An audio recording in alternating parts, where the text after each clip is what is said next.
अहंकार एवं चित्त। मन और बुद्धि के बाद तीसरी शक्ति है अहंकार। जैसे मन की सहयोगी बुद्धि है, वैसे ही चित्त का सहयोगी अहंकार है। अहंकार का कार्य चित्त में पड़े संस्कारों को उथल पुथल कर बुद्धिमंडल में भेजना तथा बुद्धिमंडल से आए नए संस्कारों को चित्त में जमा करना है। संस्कारों के आदान प्रदान के कार्य में यह मन की तरह ही चंचल रहता है। जैसे मन को विषयों के अच्छे एवं बुरे का ज्ञान नहीं होता, उसी तरह अहंकार को भी संस्कारों के अच्छे बुरे का ज्ञान नहीं होता। उसका काम सिर्फ संस्कारों का आदान प्रदान करना ही है। संसार के कुएं में, संसार में जितने रिश्ते हैं उनमें ममता पैदा कराना अहंकार का काम है। यह मैं हूं, यह मेरा है, मैं, मेरा का सारा भाव अहंकार से ही पैदा होता है और हर जीव इसी ममता की मार झेलता रहता है। जब तक ममता संसार के साथ है, वो आत्मा से, अपने स्वरूप से ममता नहीं कर पाता, इसीलिए दुखों का अनुभव करता रहता है।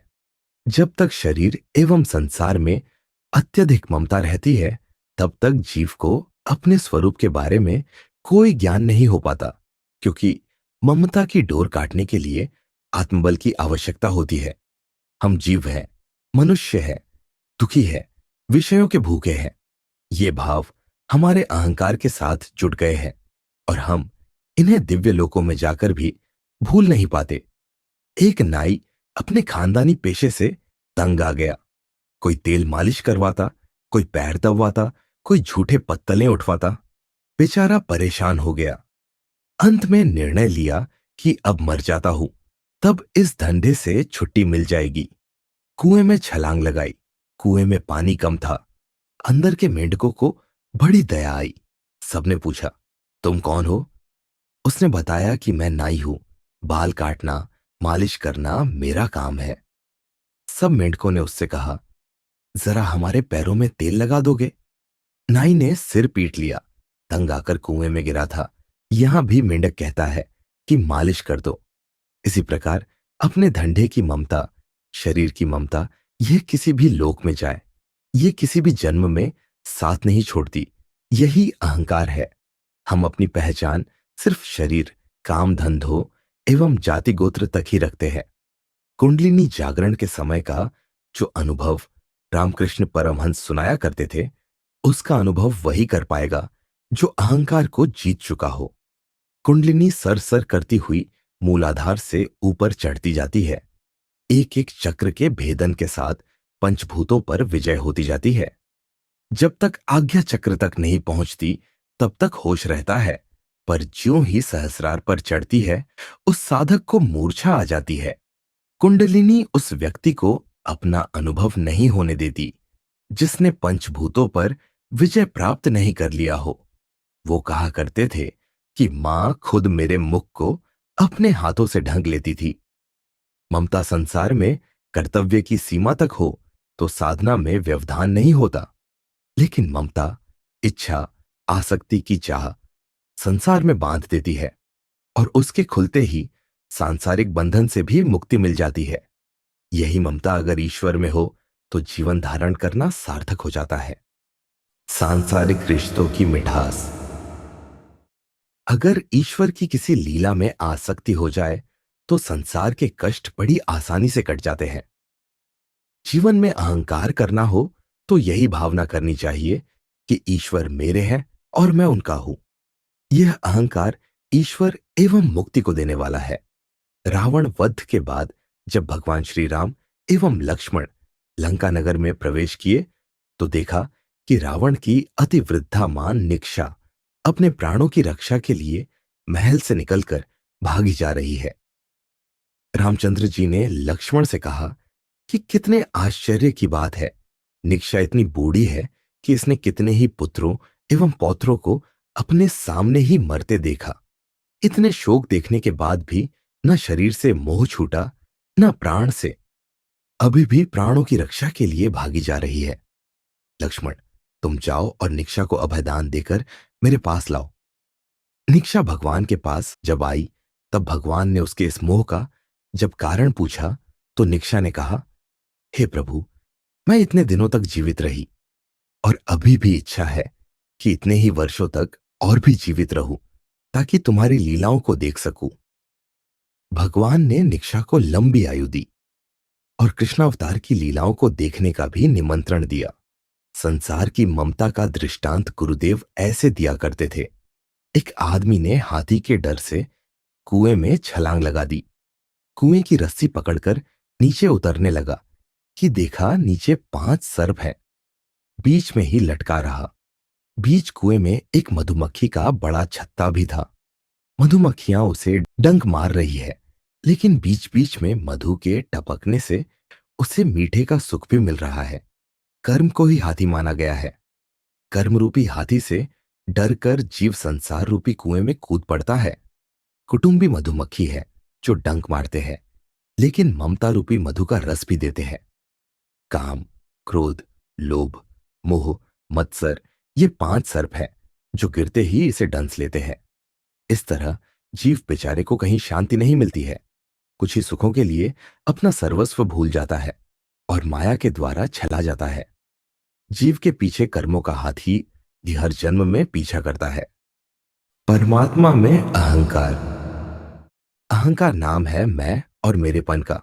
जब भी मैं का प्रयोग जीव भाव के लिए होता है, उससे पतन एवं अहंकार का बढ़ना निश्चित है।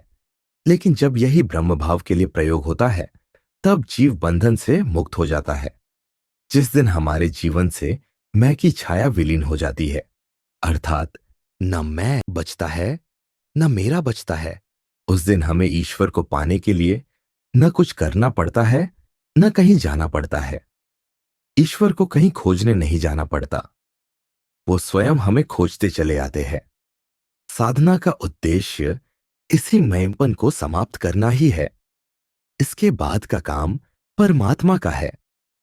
हम परमात्मा को खोजने निकले हैं। साधना की गहराइयों में उतरते चले जा रहे हैं। गहराई जितनी बढ़ेगी, मैंपन से उतने ही दूर होते जाएंगे। अचानक एक दिन हमारा सब कुछ खो जाएगा, मैं मेरापन भी खो जाएगा। उसी दिन परमात्मा हमें खोजने निकल पड़ेंगे तथा हमें पा लेंगे। याद रखें, कोई भी परमात्मा को नहीं पाता, बल्कि परमात्मा ही उसे तलाश कर पा लेते हैं। हर साधक की यात्रा मैं से शुरू होती है। मैं का विलय ही मुक्ति है। जीव और ब्रह्म के मिलन की बड़ी सुंदर व्याख्या रामकृष्ण परमहंस किया करते थे। दोनों को प्रेमी एवं प्रेमिका की संज्ञा देकर कहते थे कि एक बार जीव रूपी प्रेमी परमात्मा रूपी प्रेमिका को बड़ी कठिन साधना से रिझाने में सफल हो गया। प्रेमी ने कहा, मैं कल तुम्हारे घर आऊंगा तुमसे मिलने। प्रेमी ने जाकर दरवाजे पर दस्तक दी और कहा, दरवाजा खोल प्रिय। प्रेमिका ने पूछा, बाहर कौन है? बाहर से आवाज आई, मैं हूं। दरवाजा नहीं खुला। प्रेमी निराश हो गया। दोबारा दस्तक दी। फिर अंदर से आवाज आई, कौन है? उसने फिर उत्तर दिया, मैं हूं। अंदर से आवाज आई, मैं के लिए कोई जगह नहीं है, लौट जाओ। प्रेमी की व्याकुलता बढ़ती गई। दिन रात प्रेमिका के बारे में ही सोचता रहा। दिन रात उसी की याद में बीतता गया। उसी के नाम का स्मरण, उसी के रूप का चिंतन, यहां तक कि प्रेमी की अपनी स्मृति भी लुप्त होने लगी। अब उसके जीवन में सिर्फ प्रेमिका ही रह गई। अंदर का मैं समाप्त हो गया। अचानक एक दिन दरवाजे पर दस्तक हुई। बाहर से प्रेमिका ने पूछा, अंदर कौन है? प्रेमी ने कहा, सिर्फ तू ही तू है। अब दरवाजा खुल गया। दो प्रकाश मिलकर एक हो गए। अब की बार प्रेमिका स्वयं चलकर प्रेमी के पास आई। ऐसे ही मैंपन की भावना जब बदलती है, तो परमात्मा स्वयं जीव को खोज लेते हैं। अहंकार का बिखराव। मृत्यु के समय जब शरीर छूटता है, तो सबसे पहले बोली बंद होती है और वाणी का विलय मन में होता है। मन का प्राण में, प्राण का अग्नि में, अग्नि का प्रकाश में। यही प्रकाश जीवात्मा को उसके कर्म, वासना एवं संस्कार के साथ निकलकर दूसरे शरीर में ले जाती है। मृत्यु के समय जीव के इसी प्रकाश में नाना प्रकार की छवि दिखाई पड़ती है। कई गर्भ दिखाई पड़ते हैं। योगी मनुष्यों के लिए भी अनेक योगमय शरीर दिखाई पड़ते हैं, उनके शरीर भी दिखाई पड़ते हैं। योगियों के लिए एक भोगी का शरीर तथा गुरुओं के रूप आते हैं, जिसमें जैसी ममता करता है उसी को प्राप्त होता है। मैं और मेरा के भाव को अहम वृत्ति कहते हैं। यह विषय भोगों को देने वाली होती है। तू और तेरा भाव ईश्वर एवं गुरु में होता है। यह इदम भाव कहलाता है। यह उत्तम साधना है एवं उसका फल ईश्वर की प्राप्ति है। गुरु एवं ईश्वर का रूप जब सामने आए और उसमें ममता हो जाए तो अगले शरीर धारण करने के पहले गुरुजनों के लोकों में जाकर साधना करने का सौभाग्य प्राप्त होता है। वहां से आने पर उत्तम कुल में जन्म लेकर मुक्ति की साधना शुरू होती है। कहने का तात्पर्य यह है कि मैं और मेरा का भाव एक सीमा के अंदर होना चाहिए, क्योंकि यह बंधन का कारण होता है। यही भाव ईश्वर में हो जाए तो जीव का उद्धार हो जाता है। हम अपने भीतर की सभी बुराइयों की रक्षा करते रहते हैं और कहते हैं कि धीरे धीरे बदलेंगे। यह धीरे धीरे बदलना भी नहीं, बदलने की तैयारी ही है। आत्म साक्षात्कार का पहला कदम है अपने भीतर में छिपे इस मैंपन का साक्षात्कार करना।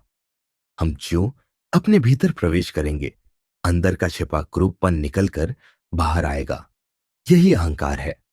सच्चाई यही है कि हम जितने ही ऊपर से सुंदर दिखते हैं, अंदर का रूप उतना ही कुरूप होता है। एक औरत आईना इसलिए नहीं देखती थी क्योंकि उसका मानना था कि आईना देखते ही वो कुरूप हो जाती थी।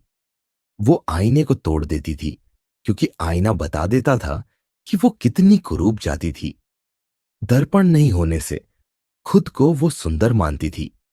हम सभी उसी औरत की तरह अपने अंदर के काम, क्रोध, अहंकार से लिप्त चित्त को देखने से भागते हैं।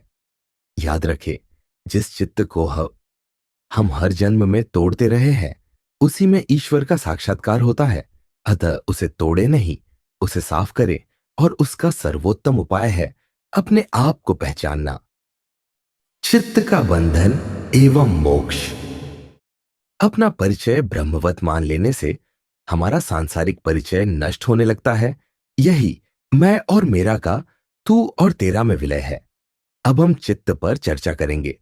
जीव के बंधन एवं मुक्ति दोनों में चित्त ही प्रधान है। इसका निवास हृदय आकाश के मध्य अंगूठे के पोर के समान या अंगूर के समान दिखाई पड़ता है।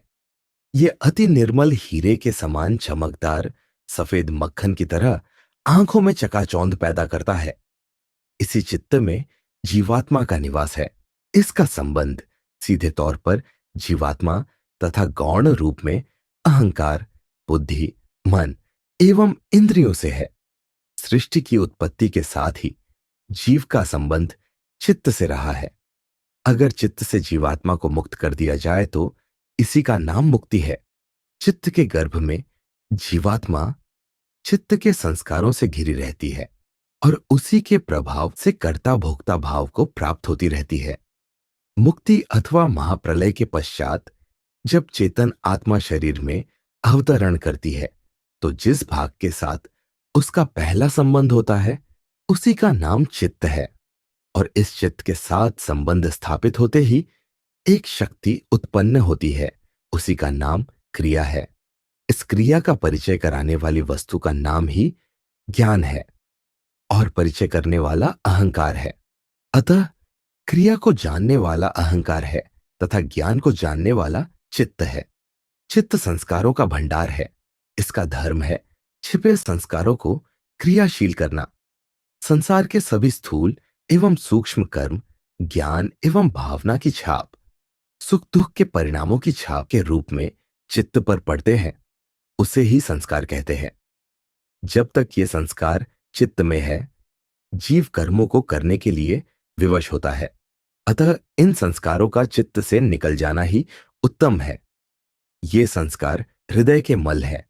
इनके निकल जाने से हृदय स्वच्छ एवं मन शांत हो जाता है। जिन वस्तुओं को हम नित्य देखते हैं, बोलते हैं, सुनते हैं, वे अंदर प्रवेश कर चित्त पर बिंदु के रूप में अंकित होते रहे हैं। जब बार बार उन्हीं चीजों को हम दोहराते रहते हैं, तब चित्त पर अंकित बिंदु प्रगाढ़ होकर चित्त पर घने रूप में संस्कार बन जाते हैं। जन्म जन्मांतर से ये रेखाएं चित्त पर अंकित है। हर जन्म में जन्म के छठे दिन ये उभर कर चित्त पर आ जाती है। इसीलिए छठे दिन वाले संस्कार को छठी का संस्कार कहते हैं। अब प्रश्न उठता है कि जन्म जन्मांतरों के संस्कार हमें अनुभव में हमेशा क्यों नहीं आते हैं? इसका उत्तर है कि तामसी जीवन जीने वालों के लिए संस्कारों का अनुभव अत्यंत कठिन है, क्योंकि अंधकार में कुछ भी दिखाई नहीं पड़ता है। लेकिन जीवन में जब साधना या शुभ कर्मों से सात्विकता का उदय होता है, तब संस्कारों का सारा खेल समझ में आने लगता है। कभी कभी साधक अपने अंदर के छिपे संस्कारों को देखकर डर भी जाते हैं और साधना कुछ महीनों के लिए रुक जाती है। यही व्युत्थान के संस्कार है। चित्त की विभिन्न अवस्थाएं। अधिकांश साधकों के जीवन में ऐसी घटनाएं घटती है कि साधना के आरंभ के कई महीने बहुत अच्छे बीतते हैं, अनुभव बहुत अच्छा होता है, लेकिन अचानक अनुभव होने बंद हो जाते हैं।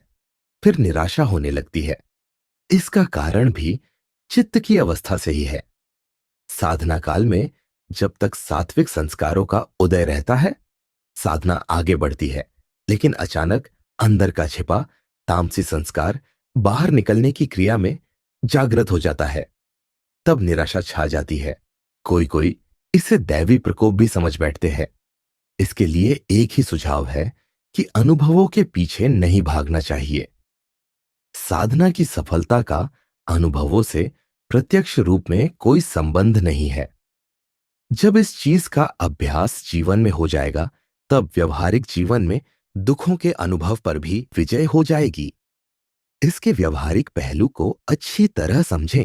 साधक के साधना काल में जैसे ही सात्विक संस्कार के जगत का प्रभाव आता है, वह गुरु से दीक्षा भी ले लेता है। गुरु के बताए गए अनुभव उससे चकाचौंध कर देते हैं।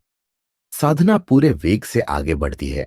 उस अवधि में वह आनंद से भर जाता है।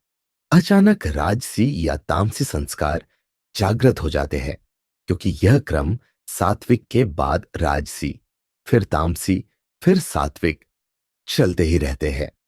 लेकिन अगर साधक अनुभवों के लोभ होने से साधना को छोड़ बैठा, तो यह उसकी सबसे बड़ी क्षति है, क्योंकि अनुभव का साधना की पूर्णता से कोई संबंध नहीं है। इसी बात को अपने जीवन में भी उतारे।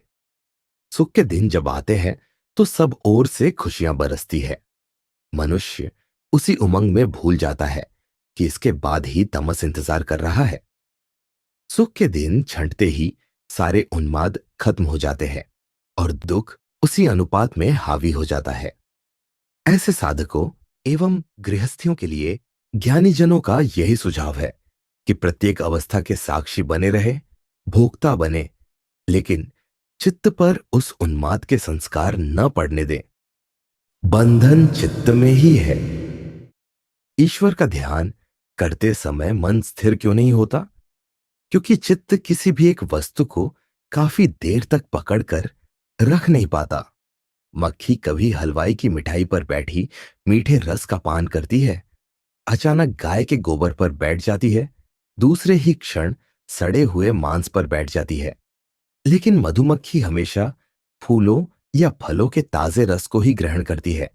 हमारा संसारी मन भी मक्खी की तरह ही है, जो कभी भी स्थिर नहीं है। इसीलिए चित्त कभी एक रस का पान नहीं कर पाता। अगर मन मधुमक्खी की तरह सिर्फ ईश्वरीय प्रेम रूपी रस का ही पान करने लगे, तो चित्त शांत होकर समाधिस्थ हो जाता है। एक पड़ोस में साधु एवं वेश्या सड़क के आमने सामने निवास करते थे। वे दोनों एक ही दिन मरे। वेश्या तो स्वर्ग की तरफ जा रही थी और साधु नरक की तरफ। यमदूत बड़े हैरान थे कि कहीं कोई गड़बड़ तो नहीं हो रही है। अंत में मालूम हुआ कि जो साधु थे वे निरंतर वेश्या के कोठे की तरफ चित्त को लगाए ध्यान भी करते, पूजा भी करते। निरंतर यही भाव चलता रहा कि कितनी रौनक होगी कोठे पर, कैसे कैसे विषय भोगों का आनंद ले रहे होंगे लोग। उधर वेश्या हमेशा साधु के जीवन के बारे में तथा पूजा ध्यान के बारे में सोचती रहती। वह अपने ग्राहकों के साथ भी होती तो ध्यान साधु के आश्रम के पूजा पाठ पर ही लगा रहता। वह अगला जीवन साधना के योग्य चाहती थी। उधर साधु का मन विषय चिंतन में डूबता रहता। अचानक दोनों की मृत्यु हुई और फल उसी के अनुसार मिला। इस बात का हमेशा ध्यान रखें कि आपका परिचय सिर्फ आपके चित्त को लेकर ही है। उसी चित्त पर आपका सर्वस्व अंकित है। अतः उस चित्त को निर्मल करना ही एकमात्र पुरुषार्थ है। चित्त को स्थूल रूप में चित्ताकाश के रूप में देखा जा सकता है। इसका अभ्यास करें। एकांत में बैठकर किसी वस्तु को खुली आंखों से अच्छी तरह देख लें। फिर आंखें बंद करके अंदर के उस चित्ताकाश को तब तक देखते रहे जब तक कि वह वस्तु पूरी तरह दिखने न लग जाए। जैसे हम भगवान के किसी अवतार का ध्यान करें, उसे पूरी तरह खुली आंखों से तस्वीर या मूर्ति के रूप में देख लें और फिर आंख बंद करके उसी रूप को प्रत्यक्ष अंदर देखने का प्रयास करें। उनके वस्त्र, रूप तथा भाव भंगिमा को पूरी तरह अंदर दिखने का प्रयास करने का नाम ही है चित्त दर्शन। चित्त की वृत्ति ही एकाग्र होकर तद्रूप हो जाएगी और जो चीज अभी आप स्मरण कर रहे हैं वह अब सिर्फ स्मरण न होकर प्रत्यक्ष हो जाएगी। इसी का उत्तरोत्तर अभ्यास ही इष्ट दर्शन है। चित्त से आत्मा का ज्ञान। मनोमय कोश के अंतर्गत चित्त के विभिन्न पहलुओं पर हमने चर्चा की। स्थूल शरीर जब भी मुक्त होगा वह बार बार जन्म लेगा, लेकिन सूक्ष्म शरीर एक बार में ही मुक्त हो जाता है। चित्त ही बंधन में है और चित्त ही मुक्त होता है। आत्मा एक है, जीव भाव उससे अलग होकर चित्त का निर्माण कर बंधन में बंध जाता है और अपने आत्म स्वरूप को भी भूल जाता है।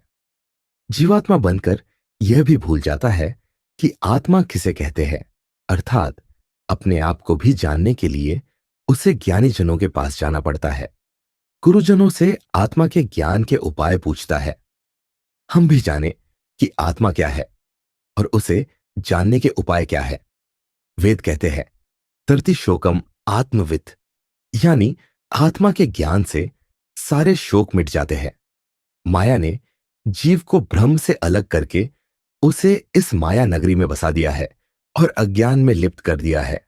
तभी से उसका नाम हो गया है जीव और रूप हो गया है कर्ता भोक्ता।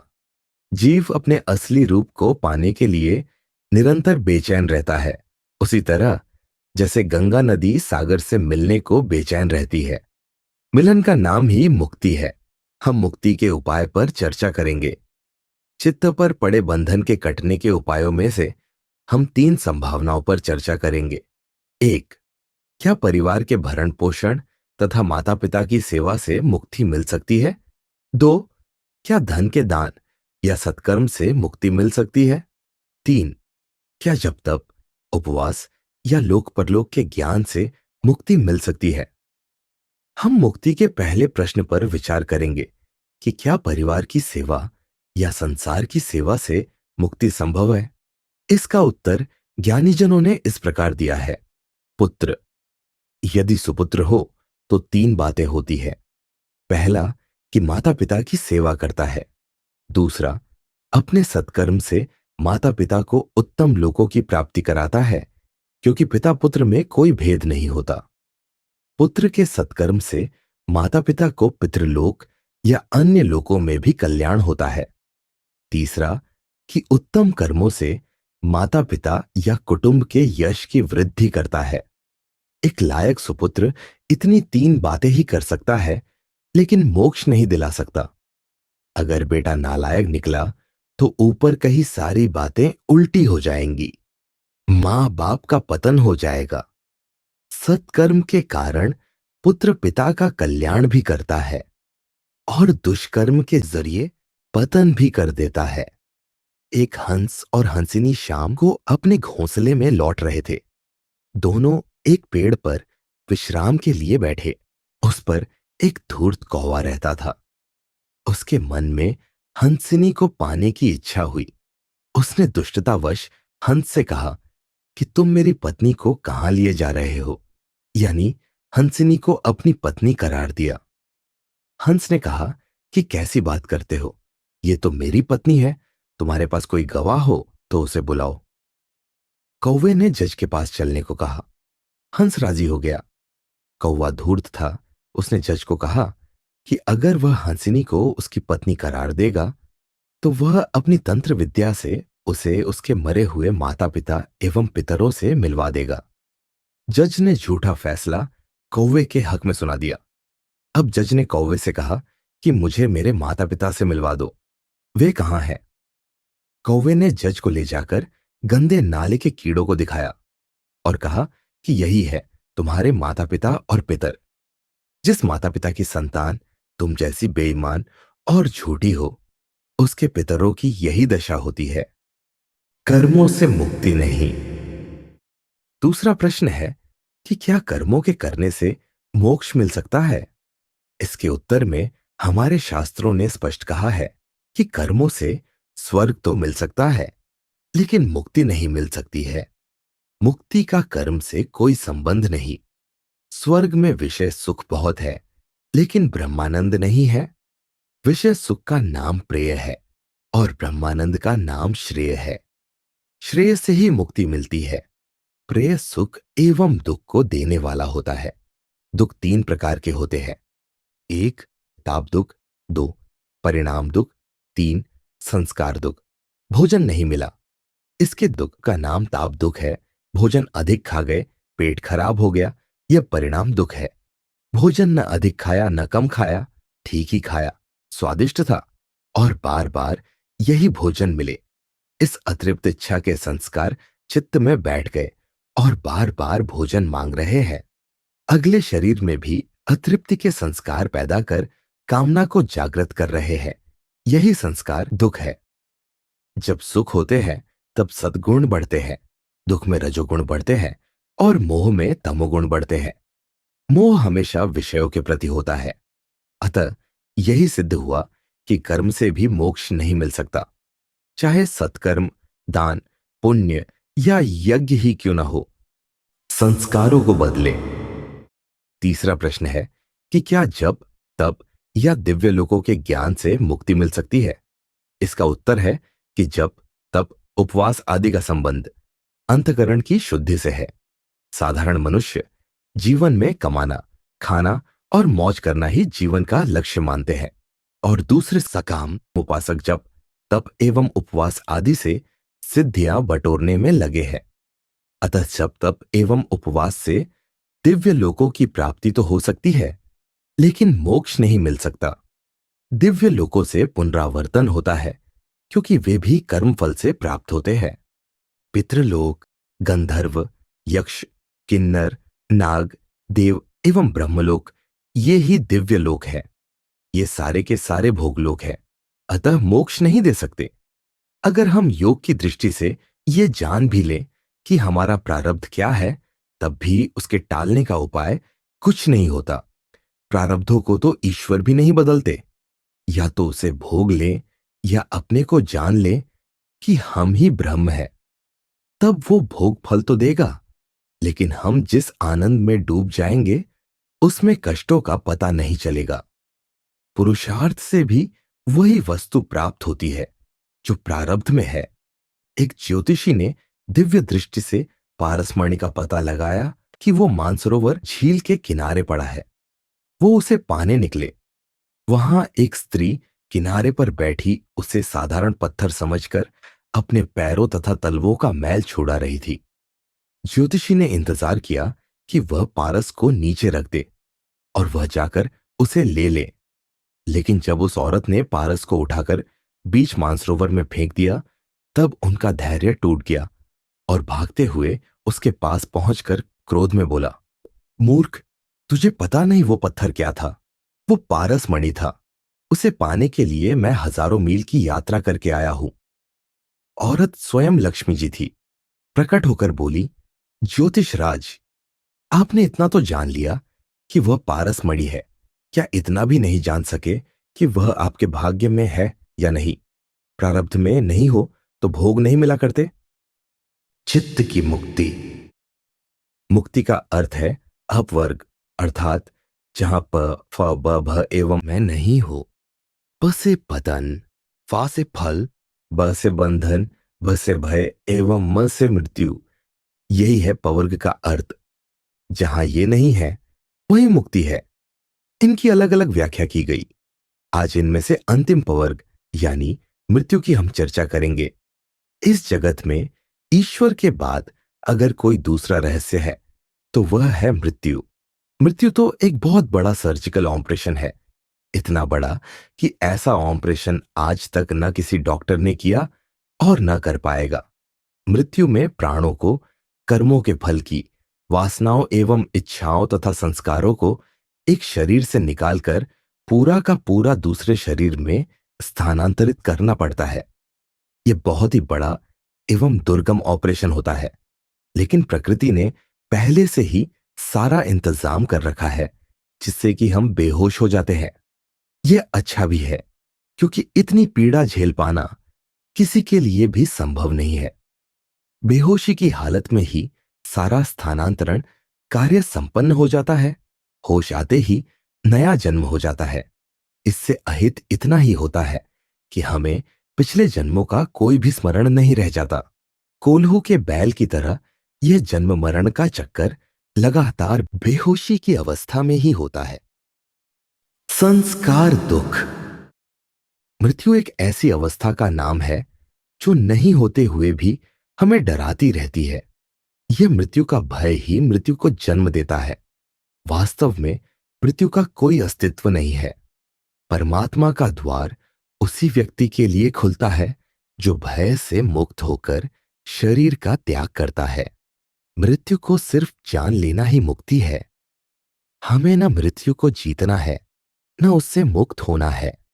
बस जान लेना है कि मृत्यु का स्वरूप क्या है। यही मृत्यु पर विजय है। मृत्यु के ज्ञान हो जाने पर बेहोशी कभी नहीं होगी। तब व्यक्ति जागते हुए ही शरीर का त्याग करता है।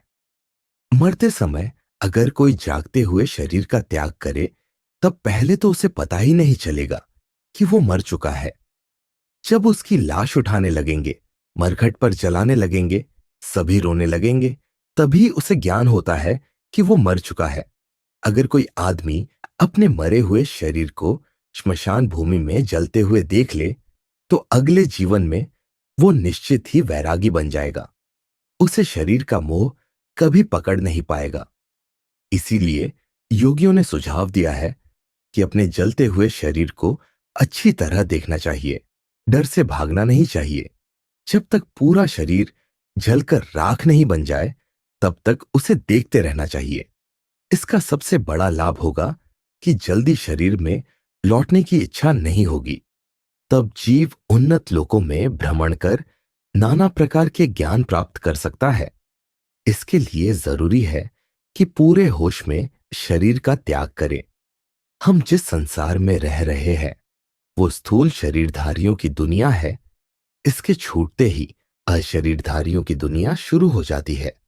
चित्त का ये भ्रम कि हम मरते हैं और जन्म लेते हैं, जिस दिन मिट जाएगा उस दिन आत्मा फिर कभी शरीर धारण नहीं करेगा। साधारण आत्माएं जो न श्रेष्ठ होती है न निकृष्ट होती है, वे 13 दिन के भीतर नए शरीर को खोज कर लेती है। लेकिन निकृष्ट आत्माएं अपनी वासना एवं बदले की भावना से लिप्त होने के कारण यहीं रुक जाती है। उन्हें ही हम भूत प्रेत कहते हैं। श्रेष्ठ आत्माएं अपने अपने दिव्य लोकों को चली जाती है और नए कार्यक्रम को लेकर व्यष्टि का निर्माण कर इस संसार में आती है। इसी क्रम से देवता भी आते हैं, पितर भी आते हैं और ईश्वर भी अवतरित होते हैं। चित्त जब भी व्यष्टि के संस्कारों को धारण करेगा अपनी नए जीवन की सृष्टि कर देगा तथा वैसे ही संस्कारों से युक्त अपने जीवन साथी की तलाश कर लेगा। उन दोनों के विवाह के बाद ही वे आत्माएं गर्भ में आती है और जन्म लेकर नए जीवन की शुरुआत करती है। आजकल ऐसा अनुभव किया जाता है कि उन्नत आत्माएं बहुत कम धरती पर आती है। इसका मुख्य कारण है कि विवाह का अर्थ दो शरीरों का मिलन, विषय भोग एवं शरीर की तृप्ति ही रह गया है। हजारों सालों से प्रेमपूर्ण विवाह बंद कर दिए गए हैं और विवाह भी बिना प्रेम के एवं उद्देश्यहीन हो गए हैं। चित्त जन्म से लेकर मरण तक के सारे संस्कारों को ग्रहण करता है एवं अंदर संचित पुराने संस्कारों को उभारता रहता है। चित्त में संस्कार होते हैं तथा संसार में उसे ही हम जात पात धर्म का नाम देकर दूसरों का शोषण करते हैं। संत एकनाथ जी जात पात बिल्कुल नहीं मानते थे, बल्कि सबको समान भाव से देखा करते थे। एक बार एक हरिजन कन्या ने आकर बड़े भक्ति भाव से कहा, मैंने सुना है कि आपके घर में भगवान नित्य आते हैं, पानी भी भरते हैं, पर मुझे कभी दिखाई नहीं पड़ते, क्योंकि मैं तो अछूत हूं ना। मैं तो आपको ही ईश्वर मानती हूं। आप कभी मेरे घर पर आकर मुझे दर्शन दें, मुझे प्रसन्नता होगी। अगर आप आकर 2 रोटी हमारी स्वीकार करें। एकनाथ जी ने सहर्ष स्वीकार कर लिया और दूसरे दिन उसके घर जाकर भोजन किया। ये बात गांव में फैल गई कि एकनाथ जी ने हरिजन के घर भोजन किया। सभी क्रोधित हो गए और सबने निश्चय किया कि एकनाथ जी भ्रष्ट हो चुके हैं, अब वे ब्राह्मण नहीं रहे, अतः उनके यहां कोई ब्राह्मण भोजन नहीं करेगा। कुछ दिन बाद पितृपक्ष आया। हर वर्ष की भांति एकनाथ जी ने सबको आमंत्रित किया, लेकिन सबने इनकार कर दिया। एकनाथ जी ने उन सभी गांव वालों के पितरों का आह्वान किया और सभी के पितर एकनाथ जी के यहां आकर भोजन किए। कोई भी पितर अपने परिवार में नहीं गए। सारे गांव वाले इकट्ठे होकर एकनाथ जी से क्षमा मांगे। अतः चित्त विकारों को पकड़ता है तो संस्कारों एवं प्रायश्चित से शुद्ध भी हो जाता है। जय आनंदम।